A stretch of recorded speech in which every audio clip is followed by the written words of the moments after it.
બોટાદ જિલ્લાના બરવાળા ગામના દેવીપૂજક સમાજના લોકોને તંત્ર દ્વારા મકાન તોડી પાડવાની નોટિસ આપવામાં આવતા દેવીપૂજક સમાજના લોકોએ બોટાદ કલેક્ટર કચેરી ખાતે આવેદનપત્ર પાઠવી ડિમોલેશન કરતા પૂર્વ દેવીપૂજક સમાજના લોકોને અન્યત્ર જગ્યાએ રહેઠાણ હેતુ માટે હંગામી કે કાયમી ધોરણે ફાળવવા માટે વ્યવસ્થા કરવા રજૂઆત કરવામાં આવી હતી. Point of Bharat news bureau report Jaswantsinh Gohil, Botad. ક્યાંથી આવો છો? બરવાળાથી. કાર્ય શું અહીંયા ભેગા થયા કલેક્ટર ઓફિસે?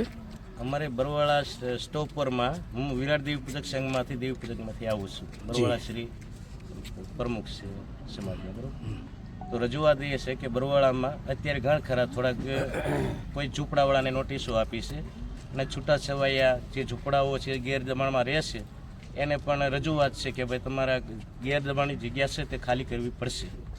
તો સૌથી જાજો સમાજ હોય તો અમારો દેવીપૂજક સમાજ બરવાળામાં વસવાટ કરે છે. 50-50, 60-60 વર્ષથી વસવાટ કરે છે. તો અમારી રજૂઆત એ છે કે આ લોકોને શિફ્ટ કરવામાં આવે.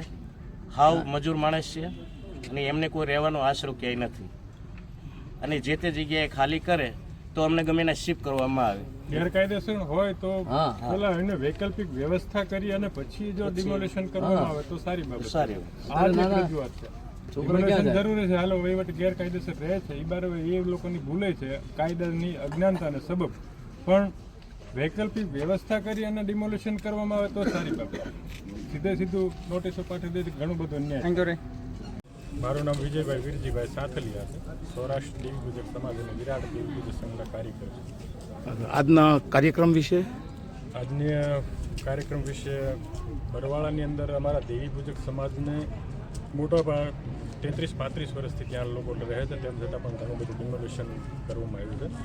ત્યાંના સ્થાનિક તંત્રને કાયમી કરવા માટે ઘણી બધી રજૂઆત કરેલી છે, બરાબર, અને એમ છતાં ત્યાંથી કોઈ સ્થાનિક તંત્ર દ્વારા કોઈ પગલાં લેવામાં આવ્યા નથી. એટલે આજરોજ આ દેવીપૂજક સમાજ આજે અહીંયા ખાતે બોટાદ ખાતે માનનીય કલેક્ટર સાહેબને આવેદનપત્રમાં આપવા માટે ઉપસ્થિત થયા. પહેલાં કાંઈ રજૂઆત થયેલી ખરી? અગાઉ નાના સ્થાનિક તંત્રમાં ઘણી બધી રજૂઆત થઈ. નાના અમારા જે કાર્યકર છે ભોળાભાઈ સાથે, એમણે ઘણી બધી એમણે ઘણી બધી રજૂઆત કરી. આશરે કેટલાક મકાન પડ્યા છે? પાડ્યા તો અત્યારે એટલા બધા કોઈ નથી. નોટિસો આપી છે? નોટિસો અમુક ત્રણ મંદિર પાડ્યા છે, 3 મંદિર પાડ્યા છે અને અમને નોટિસ આપી છે. બરાબર.